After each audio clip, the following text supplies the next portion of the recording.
8, matagumpay na nailipat ng housemates ang Bitcoin ni Narcy at Lance kaya naman nakumpleto na ang housemates sa loob ng bahay. 3, 2, 1, At kanina sa PBB 8 Gold, binigay na ni Kuya ang kanilang exciting weekly task na may kinalaman sa paparating na Easter Sunday. It always has to be sa wrist. Yes. When you're sleeping, wrist as well.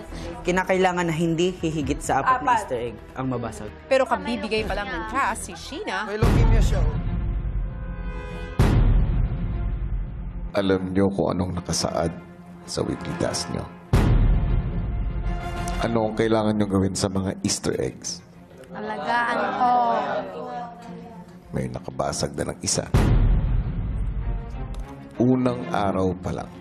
Ito ba ang pagpapakita niyo ng responsibilidad? ngayong gabi, isang revelasyon mula kay Alfred ang gugulat sa lahat. Pasensya na kuya kung di ko agad po ito nasabi.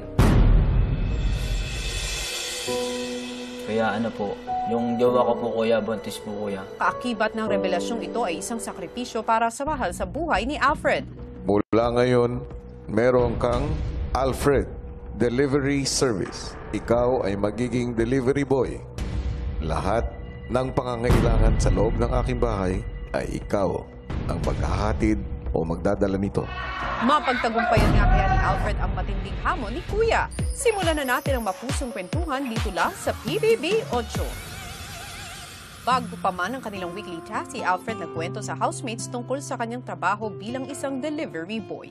Titingin lang sa cellphone ko, may lalabas na doon. May nakalagay doon, halimbawa, Quezon City. Tapos sa baba, Lucena City. Doon ko kukunin yung item sa Quezon City, dadalhin ko sa Lucena City. So yung para palang, kung wari magpapadala ka ng flowers. O yun, madalian. Kung balin tayo, sobrang dami na Dami? deliver. O, maya't maya talagang ano. Pagka-deliver ko, pick up Meron na agad ako. naman. Deliver agad, deliver lang ako. Wala, hindi kayo nag-date ng girlfriend mo? Hindi, nung gabi na.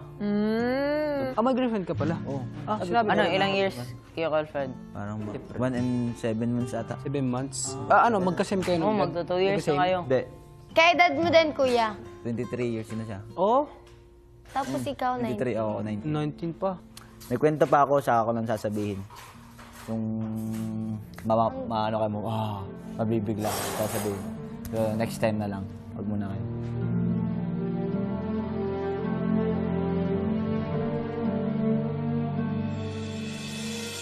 Kinagabihan sa bahay ni Kuya, ang housemates maingat pa rin sa pag-aalaga ng kanilang Easter eggs upang hindi ito mabasag.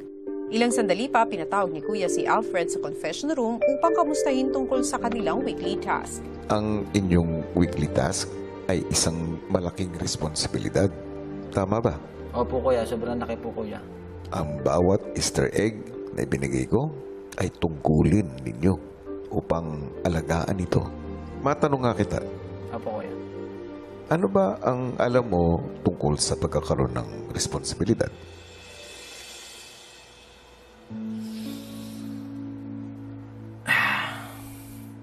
Ang responsibilidad ko kuya, isang napakalaking bagay sa buhay ko kuya. Bakit ba nasabi yan? Kasi po kuya,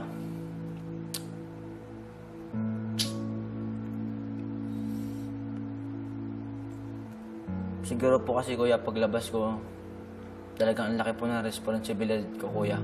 Tulad po ng egg na to. Kasi kuya, pasensya na kuya kung di ko agad po ito nasabi. Umahanap lang po talaga ako ng timing kuya.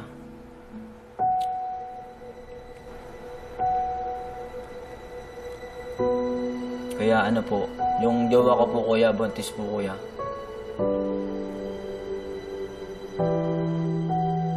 Gusto kong malaman mo na naandito ako Opo kuya. para ikaw ay gabayan. Maraming salamat po kuya. Sobrang laki talaga nung haharapin ko responsibilidad kuya. Kasi hindi ko pa talaga inaasahan yung ganung bagay.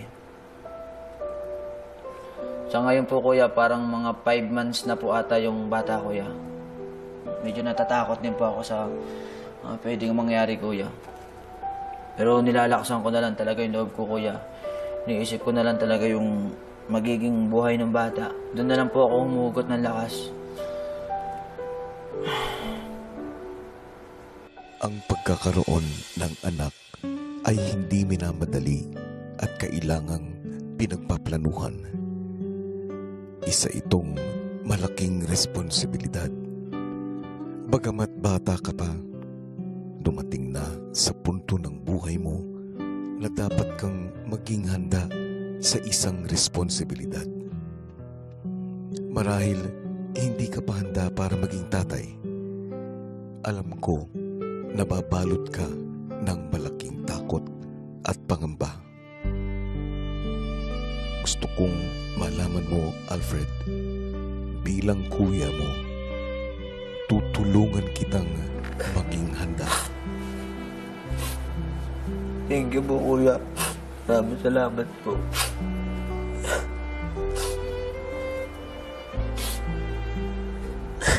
Yung lihim ko, kuya, ito talaga yung gusto kong sabihin sa kanila. Gusto kong ibahagi sa kanila yung sekreto ko. Paglabas ni Alfred sa confession room, Kain na kayo? Ay silang. Basta mo. Kain ka na, pre. Pinagluto kita ng masarap. Kuya Alfred, okay ka lang. Okay lang ako. Ba't ka umiiyak? Wala. Mamaya sabihin ako sa inyo. Tears of joy, family, Wala. friend. Mamaya sabihin ko sa inyo. maya-maya kinamusta ni Shoichi ang malapit na kaibigang si Alfred. Napapayak ko sa'yo. Umiyak eh. Ano? Okay.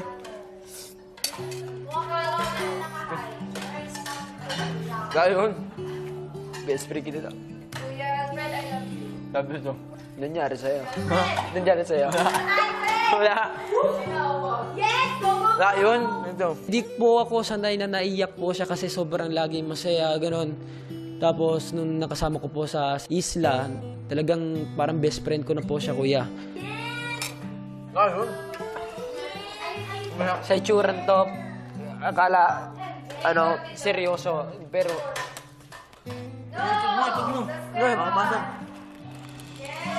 Makalipas ang ilang sandali, nakahanap ng tiyempo si Alfred at tinipon niya ang lahat sa living room. Kasi? Nakikita niyo naman sa akin, parang... Naiyak ka. Hindi ako magsalita eh. Sige lang sila. Timing mo. Take your time. Nakikita niyo lang sa akin, mukha ako matured. Teka lang. Nasanay din naman ako sa mga kasama ko matured. Ito yung pinakamalaking kong sekreto.